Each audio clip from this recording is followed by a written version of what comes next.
Welcome back to the channel. I want to make a quick video for anyone with a C8 Corvette who's looking for a detailed video on how to install the spoiler wicker extensions.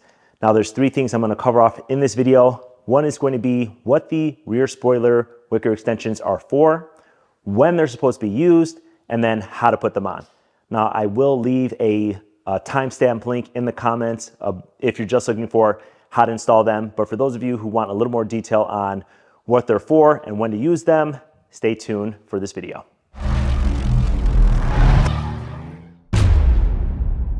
First, let's take a look at this brand new 2026 E-Ray. I just picked this up and figured because it's snowing outside, it's cold outside, it's the middle of winter, that I just get everything done to it that I wanted to get done for the spring. So anyway, I've already installed the right side wicker extension.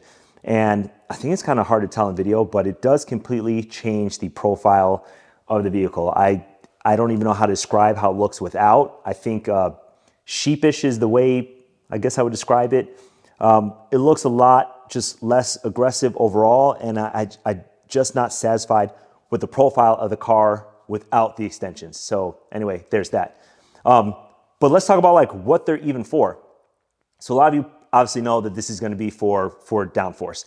Now this is not just a design element. Of course, they look amazing, but it is, I mean, the Chevy engineers really made sure to really think about the aerodynamics and drag on this car.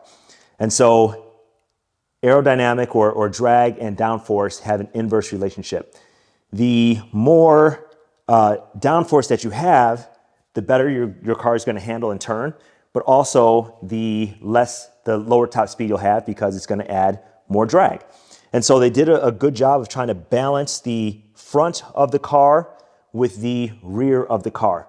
Now this has the ZER package. It also has the ground effects on it as well. And so there's actually a page in the owner's manual that I'm going to share with you that talks about when you're supposed to use the rear spoiler extension. And so obviously when we think about using it for the street, it's going to be more important to have less drag because you're not going to need the downforce that you're going to need on a track. And so they do have a recommendation of if you are driving on the street to use this setup, a certain setup, and if you're driving on the track to use a different setup. So I'm going to go over those super quick. Okay, so they have all the options for the vehicle, including for an E-Ray with the carbon ground effects kit, which this one has from the factory. And so you have an additional front lip, which is non-removable, and this is going to add some downforce and also increase a little bit of the drag. So for the street, they say to use the short wickers, also to keep the center grill plate in, and to also still keep the gurney flaps that are underneath the front wheels for the vehicle. Now for the track, they say to obviously remove the centerpiece in the front grille because that's going to give you more airflow. It's also going to increase the drag because you're going to have more air flowing through. For the track, they say to remove the gurney flaps under the front. Because you have this big lip, you don't need those gurney flaps for the additional downforce because you already have it in the front lip. That should be sufficient. Now to balance the car, they do want you to have the high spoiler extensions only if you also have the front lip. Because if you're running the high spoiler extensions on the track without the front lip, the car is not going to be balanced. Now, with that being said, if you're like me, that probably doesn't matter. We're all going to do it for looks. I'm going to run the high spoiler on the street, and because I love the look of it, and I'm going to have less, worse gas mileage because I'm going to have more drag. I'm also going to take out that the front grille piece because I like the way that looks, not because I'm going to need the airflow driving on the street. Will I take this to the track? I hope once or twice, but other than that, I'm going to drive it on the street. So like 99% of you, you're just going to do what looks good. But I did want to share that because I thought it was super cool about the detail that GM did put in with this vehicle. Now we're going to get to why I made the video, just the detailed instructions on how to install the high spoiler extension, and we'll take a close look at the difference of how it looks before and after. Now, because I have one installed already, I'll try to do a quick before or a quick comparison shot. Again, it's hard to see just how different it looks.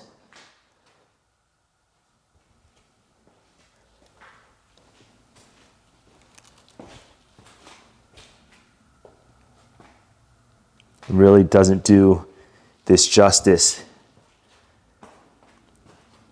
and how much more aggressive and how it really changes the side profile of this vehicle. But this is how it looks.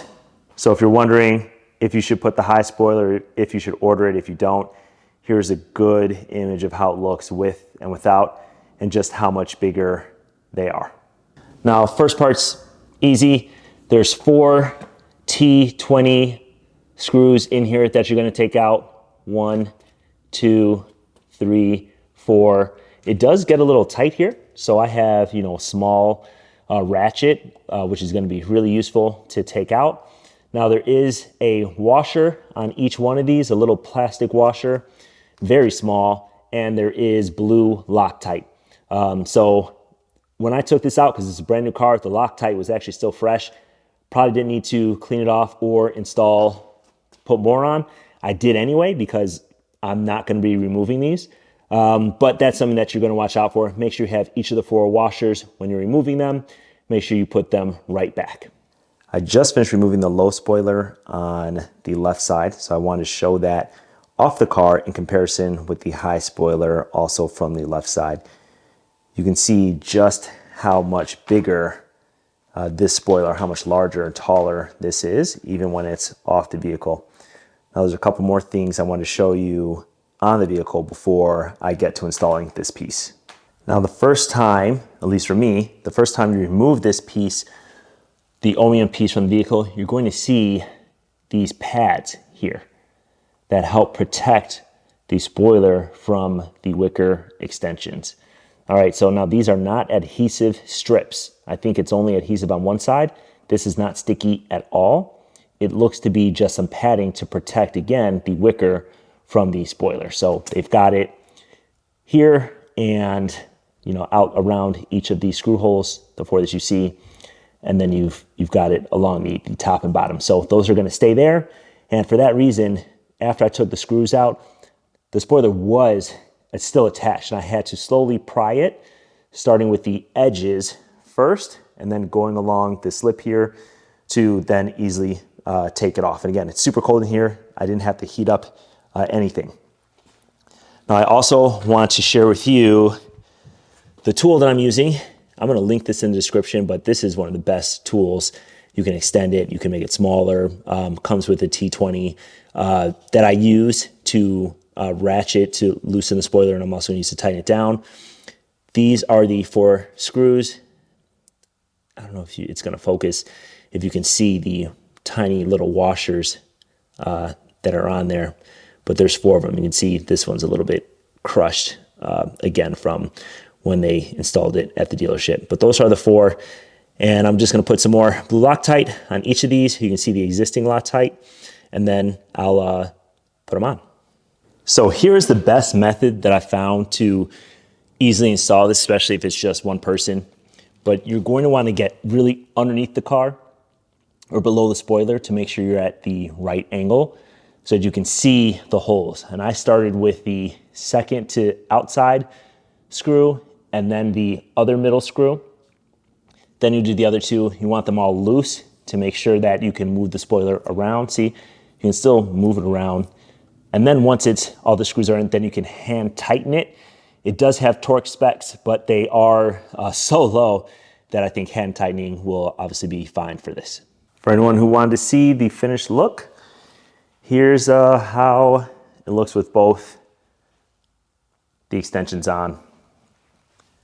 Again, to me, looks a lot better. It's just so hard to explain, but it looks so much more aggressive, just that little difference. Looks how the car is definitely supposed to be. So of course I'm going to be keeping these on. I hope this video helped you out. Hope it wasn't too long and you learned something new. If it was helpful, appreciate the thumbs up, consider subscribing, and I'll see you guys next time.